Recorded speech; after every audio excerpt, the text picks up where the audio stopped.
Hello everyone, কেমন আছো সবাই? আশা করি সবাই খুব ভালো আছো।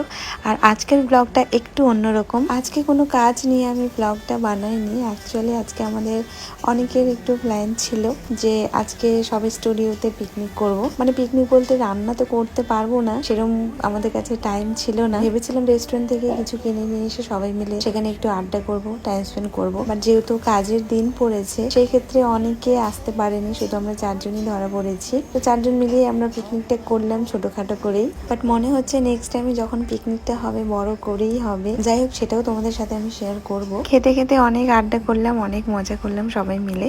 আচ্ছা, আরেকটা কথা, যে পুচকিটাকে আমাদের ভিডিওতে দেখতে পাচ্ছ, ওটা কিন্তু আমারই একটা স্টুডেন্টের মেয়ে। যেহেতু আমাদের হাতে টাইম ছিল সেহেতু একটু প্ল্যান করি যে সবাই মিলে একটু ঘুরতে যাব। মানে ইটাহার লাইনে যেতেই দু সাইডে গাছ পড়ে। আচ্ছা, যারা যারা যে জায়গাটাতে যাচ্ছি আমরা, সেই জায়গাটা যারা চেনো অবশ্যই কমেন্ট করে জানাবে তো সেই জায়গাটার নাম কি। ক্লিপ লাগাচ্ছি গাইস, দেখতে পাচ্ছ কত কষ্ট।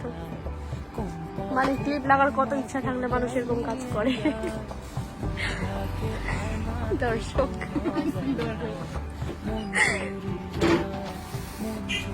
এটা সত্যি কথা যে মানুষের ইচ্ছে থাকলে সবকিছুই করতে পারে। জানি না আজকে কেন আমার সেই ক্লিপগুলো লাগানোর এত ইচ্ছে ছিল। কেমন লাগছে আমাকে এই লুকটা একটু জানাবে তো। সোনিয়া আর কণিকার কাণ্ড দেখলে সত্যি আমি অবাক হয়ে যাই। এই যে লাল লাল জবা ফুলগুলো দেখতে পাচ্ছ, ওগুলো তোলার জন্য ওরা যাচ্ছে। আমি বারবার করে বললাম যদি বকা দেয়। যেহেতু বাড়ির ছিল না সেহেতু কেউ কিছু বলেনি, চুপচাপ করে তুলে নিয়ে আসলো। আমরা আজকে ঘুরতে আসছি, আগে ফটো ভিডিও করে নিয়েছি, এখন সেলফি তুলি। যারা যারা আসলে তারা খুব মিস করলো আজকে, সিরিয়াসলি। তোমাদের জন্য জল ফ্রিতে প্রথমে কি করলাম আমরা? স্টুডিওতে খাওয়া দাওয়া করলাম, বিরিয়ানি, চাউমিন, তারপরে আবার ফটোশুটের জন্য, মানে ফটো এমনি তুলতে আসছি। নেক্সট টাইম আবার হবে, দুঃখ কষ্ট পেও না। পাইলেও আমাদের করে কিছু নাই, তোমরা নিজেই আসোনি, আমরা আসতে বলছি না। আচ্ছা, আমার ব্লগ কার কার ভালো লাগে অবশ্যই একটু কমেন্ট করে জানিও তো। ততক্ষণ চলো সবাই টাটা, সবাই খুব ভালো থেকো।